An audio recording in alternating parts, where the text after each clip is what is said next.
comment ils vont? Oh là là.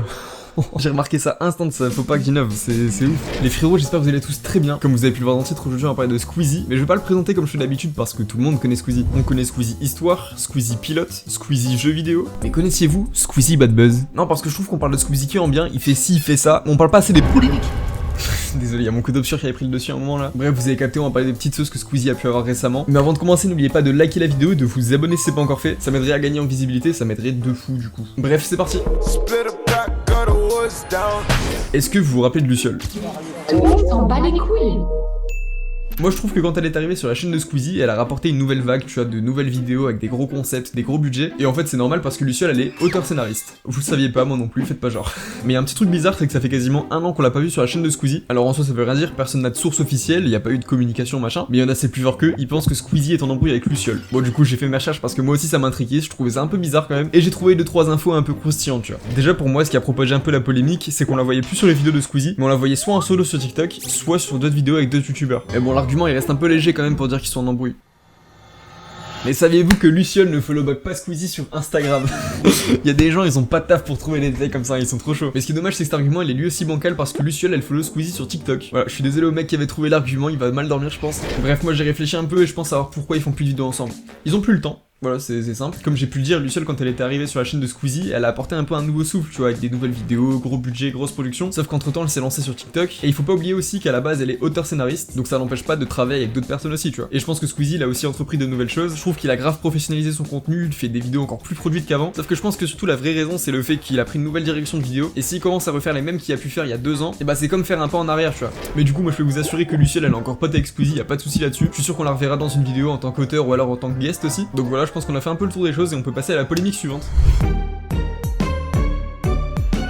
Vraiment petite sauce pour le coup, là c'est vraiment plus une anecdote qu'une polémique, mais je trouvais ça cool en vrai. Il y a 9 ans, Squeezie il avait organisé un concours dans lequel il faisait gagner un game capture et une console. Du coup il avait posté le nom des personnes qui avaient gagné dans la description de la vidéo. Mais c'est en fin 2022 qu'il y a un frérot, il s'est réveillé, il s'est dit j'ai pas reçu mon cadeau, tu vois, c'est bizarre, ça fait 9 ans. Du coup le mec il a dit sur Twitter qu'il a jamais reçu son cadeau. Et ce qui est bien c'est que le tweet il a pété et Squeezie l'a vu du coup et il lui a promis d'envoyer le cadeau. J'ai bien reçu le colis que Squeezie m'a envoyé. Putain on commence sur un clavier, clavier mécanique. Ça fait toujours plaisir, c'est cool. Et la petite souris, c'est la G305 Lightspeed. Ça c'est cool pour cette œuvre. Cette histoire là ça me termine parce que le mec il a vraiment attendu 9 ans pour se dire putain j'ai pas reçu mon cadeau, c'est trop bizarre. Et en vrai respect à Squeezie, il aurait pu dire vas-y claque terrain, tu vois, ça fait longtemps. Enfin bref c'était la petite histoire mignonne, mais restez tranquille parce que la suite est bien plus sombre.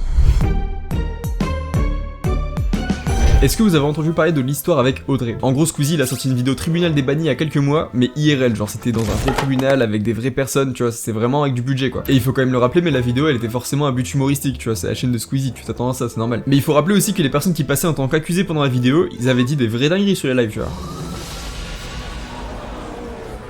Non, c'est trop, c'est trop. Et du coup, en fonction de ça, il y avait un public qui était là pour ramener un peu le sérieux dans la vidéo. Ils étaient pas là pour enfoncer encore plus les accusés, mais ils devaient juste dire si selon eux, ça valait le coup de les bannir ou pas, tu vois, pour ce qu'ils ont dit. Et du coup, dans ce public, il y avait la fameuse Audrey, qui était là, vraiment, elle a joué son rôle à la perfection. Comment tu t'appelles? Audrey. Je trouve qu'il y a beaucoup de culot, mais un peu trop. En plus là, la défense, pardon, je suis vraiment désolée, est mauvaise.